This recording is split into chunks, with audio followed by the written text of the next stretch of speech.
Hey Owen, this is Patrick, and this is Spacebomb, a Telecaster. The only Telecaster built by NASA, which you can see right there. Okay, not really. This guitar actually has a couple of your pickups in it. This is the tall boy, I think you call it, and the matching bridge pickup. His name escapes me. And boy, they just sound amazing. Like I said before, your pickups just have the most beautiful tone to them. Well, here, listen.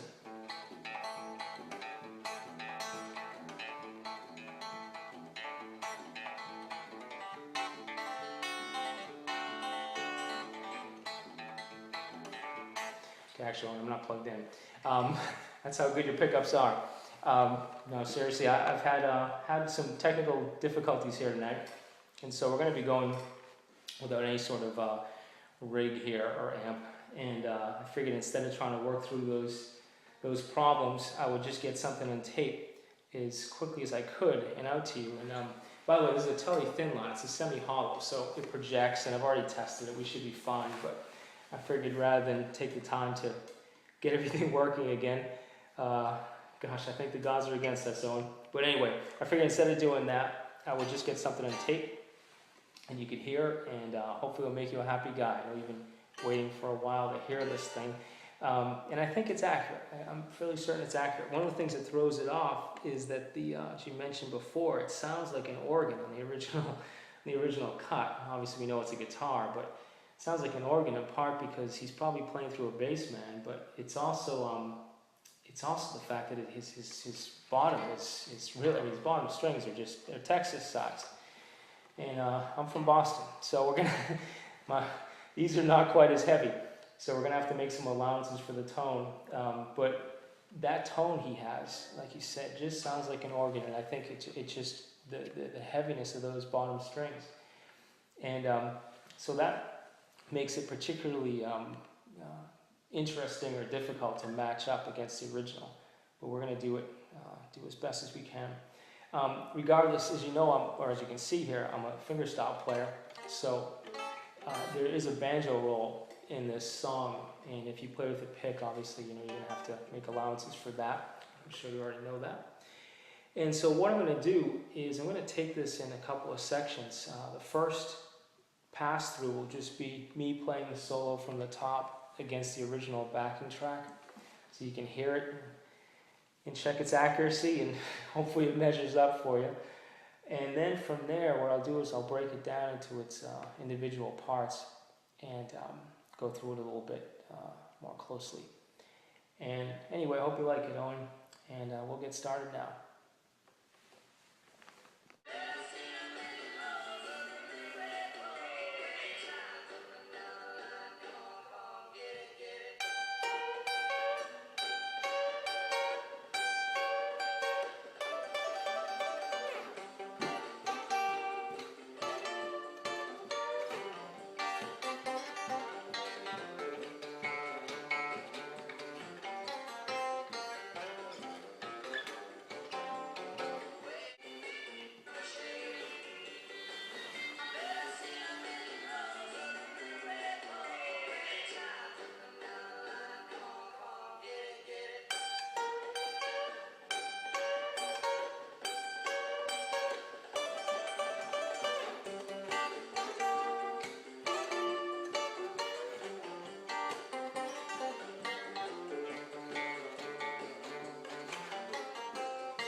Okay, Owen, I figured we'd start at the beginning of the solo, oddly enough. And this is with the double stops. The pattern, by the way, sounds like it repeats. It actually doesn't. The first riff is different from the other two. Again, this is just my ear hearing it. I'm sure other folks might play it a different way, or maybe I'm missing something. But anyway, let me just play along to the original first so you can hear it again. And here we go.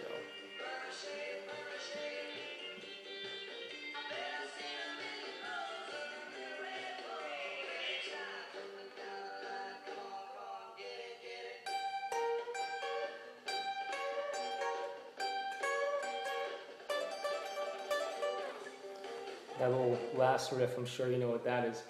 that old, it's been around forever. But anyway, I'm starting with the G here in the first string, and then just bending on the third string right above it, and then we're lining up second right there. Okay, so that's all it is.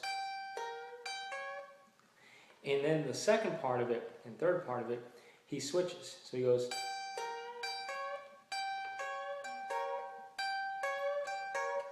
You can see he switches to a double stop that's on the second string and the third string right there. And again, at least to my understanding, and it's matching up pretty well when I hear it, and it also kind of matches up with other riffs that have been around forever. But again, and you have to bend that double stop a bit to really hit the note. And from there, like I said, it just ends with that famous riff right there. I'm sure you already know it. Okay, continuing the tour here.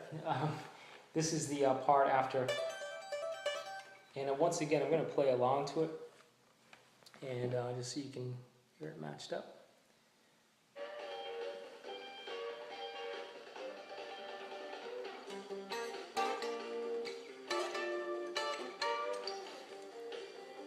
We'll just handle that part.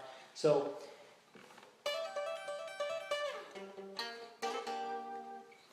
that right there, well, first of all, of course, I'm sliding down on the third, right here, the fifth fret, and it's hard to pick out in the solo, especially where I'm not using any sort of hardware to slow anything down. But it sounds like it comes down and at least hits that twice. Okay? Big part though is really this right here. This is like a major seventh form that we're using. It's just, we'll start here, third string, fourth string, second string. Okay? And that's the basis for these other parts here. So, okay, we're just sliding it. And that's just a little riff right there. You could probably hear it. Or he actually does a double stop. And just a bend on it. Pretty straightforward. Manually? Okay.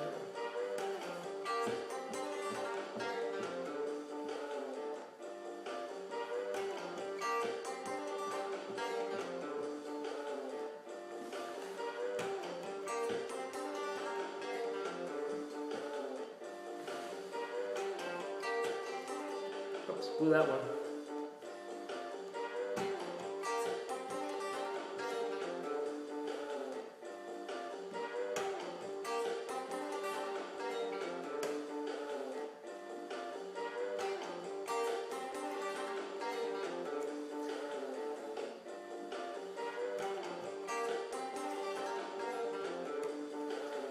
Okay, and I think that's enough. Any more and I may go crazy. So let me break this down slowly, and let's try this. I have to get it in my head, work through this.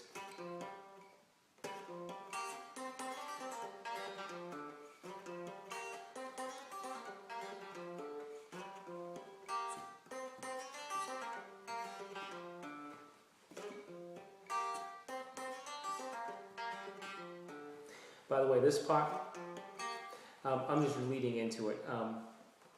It's obviously when you come down from that other riff, I'm going to play an extra note right there. When we actually play the solo all the way through, some of that might not be there except for this part. That right there, it's basically a double stop, first and third string.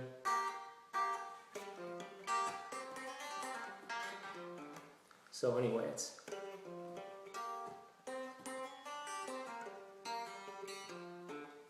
it's a forward banjo roll. Okay, but I'm sliding up to hit that right there. So you can tell, but the sad thing is I'm a college professor, Owen, but not in this subject, so I'm not a very good guitar teacher. So I'm just going to play it slowly. You'll have something here that you can work from. And I'm going to stop talking. I think I'm just confusing things, so here we go.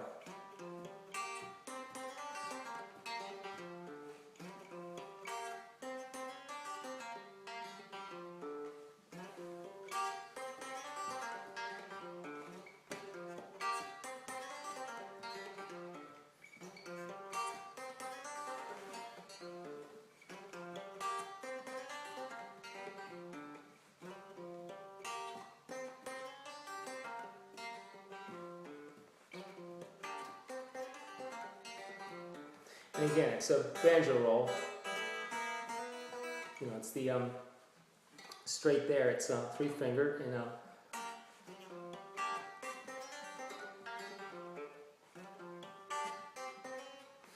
anyway, let's move on to the next part and see if we can't tackle that.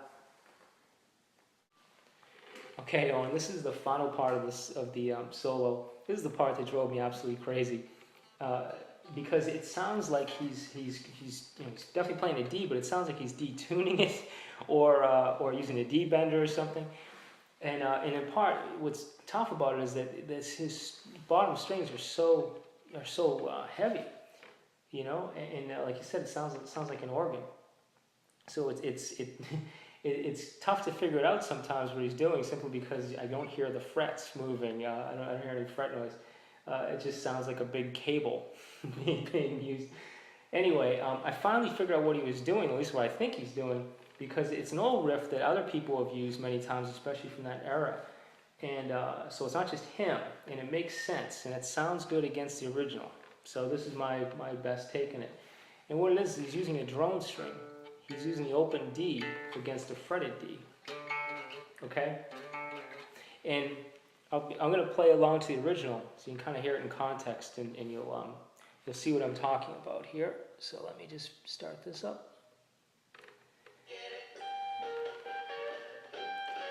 Well, I started a little early. Now you're going to have to hear the whole thing again.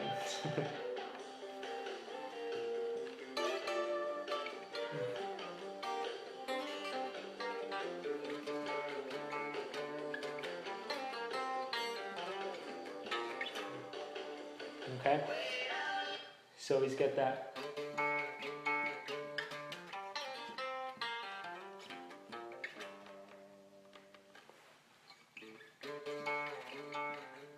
And so, again, all I'm doing is you see where I'm fretting right here. This is 5th fret, and I'm on the 5th string. Easy enough to remember. And obviously that's a D.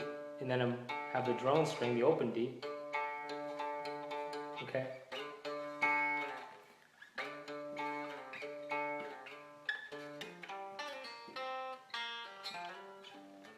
Oops.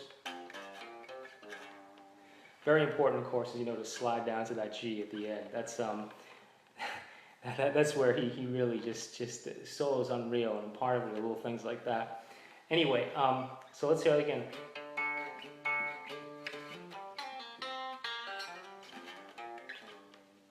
And then he just ends in in the 5 chord using a 7. Okay. I think that's it. Hopefully that's accurate enough.